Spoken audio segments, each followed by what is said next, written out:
one of the things that I've come to realize, it's taken a long time, it's unfolded over a long time, is that our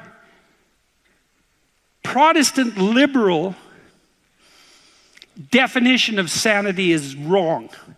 We tend to think of sanity in terms of internal psychological organization. So you're sane if your psyche is well constituted. You could say you're sane if you're biologically healthy in relationship to neurological function. It's an individual thing. A well-constituted psyche means you're sane. And the idea of self-actualization sort of goes along with that. If you're a sane person, you're a sane individual. And sanity is the description of the well-constituted individual.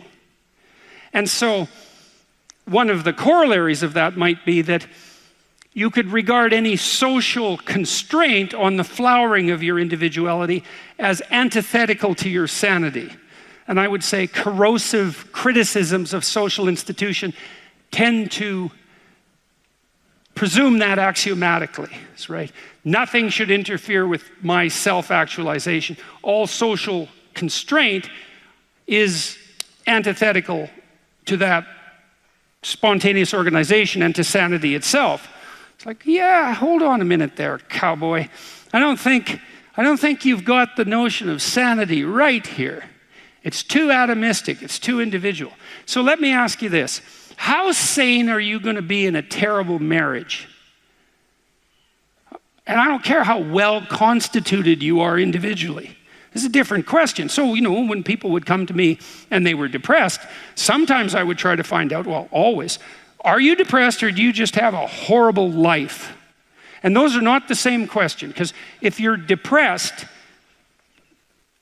you have a life that in principle should work, but isn't. And so you come and say, look, I've got a lot of things going for me. I've got a good job, I've got a good family, my wife loves me, but man, I'm miserable all the time. It's like, okay, well, let's delve into that a bit more deeply. But that kind of sounds like depression. But then you might come and say, well, I'm miserable, I'm suffering, I don't even want to be alive. And then I might ask, well, do you have an intimate partner? Well, no, not really. And I have had a history of catastrophic relationships. Do you have any friends? Well, I have this one person I phone like once every month or so. But other than that, no, I don't really see anyone. Well, do you have any close family? No, my family's pretty fractured. I don't get along with my mom and dad. I don't see my sisters or my siblings much. It's like, well, how about a job? Or how about a career? Or failing that, a job? It's like, well, I've always kind of been underemployed and I just lost my job and, that's not going very well. And so on. You can walk through someone's life and you can find out if they're reasonably embedded in a hierarchy of social institutions. And if the answer is no intimate partner, no family, no children, no friends, no job, no career, no educational pathway, no engagement in civic responsibility, let's say, no church attendance, no spiritual life, no routine. It's like, well, you're not depressed, you just have a horrible life. Multidimensionally. Like, it's no wonder you're depressed. There's nothing in your life that is working. But it's interesting because that's not exactly a diagnosis at the level of the individual. It's a diagnosis in relationship to the relationship between the individual and this structure of containing social institutions. One of the things, I have a program online called the Self-Authoring Program, and one of the things it does is have people develop a vision for the future. And it's a very useful thing to do. And if you spent 90 minutes doing it, by the way, future authoring at selfauthoring.com, it would change your life, especially if you're not doing very well. It doesn't do wonderful things for people who are already doing well, but that doesn't matter because they're already doing well. It does wonderful things for people who aren't doing very well. And it asks you, it's a meaning of life program in some sense, but it's practical. It's like, well, do you have an intimate relationship? And if not, would you like to? And if you did like to, what would that look like in principle? Same with your friendship, same with your job or career, your educational opportunities. It fragments your life or differentiates your life into practical domains and says, well, you probably need these things because most people do. And maybe you don't need all of them, and fair enough, because you're so creative or deviant or whatever it is that you think you are that isn't like other people, and sometimes that's true. But most of the time, if you don't have an intimate partner, and you don't have a family, and you don't have any friends, and you don't have a career or a job or any civic involvement or any involvement, let's say, with religious institutions, and you don't have any creative striving, all you've got left is pain. And so that's what you have. And so here's a different way of thinking about sanity. Sanity isn't being well constituted as an atomized individual. Sanity is what makes itself manifest if you're properly situated in a hierarchy of social order. Now, some of that's going to be internal, because you're a mess of fragmented subpersonalities.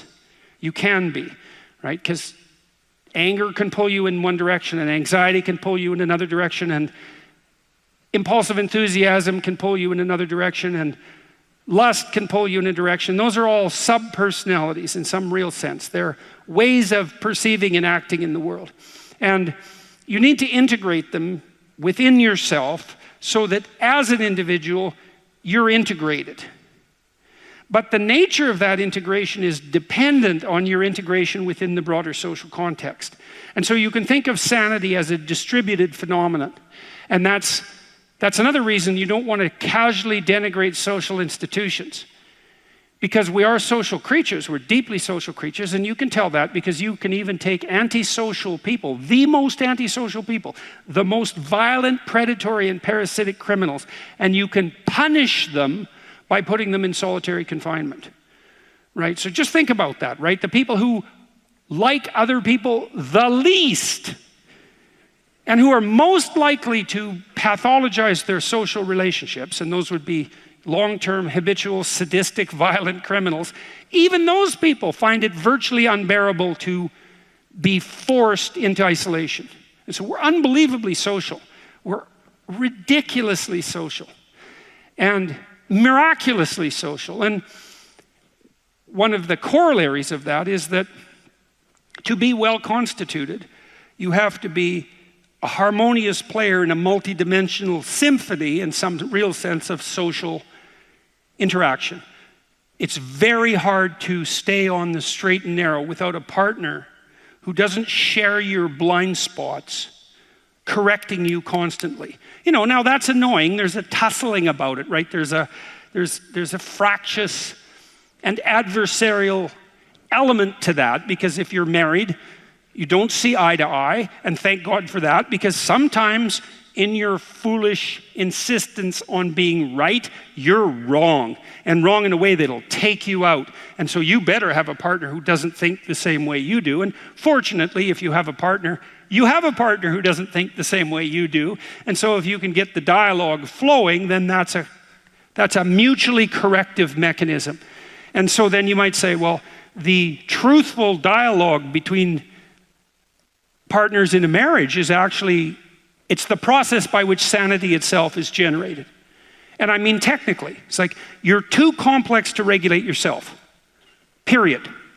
And so you need other people to help you do that. So if you have a wife or a husband, someone who knows you and is there for the long run, you can help each other find the meaningful path and stay on it.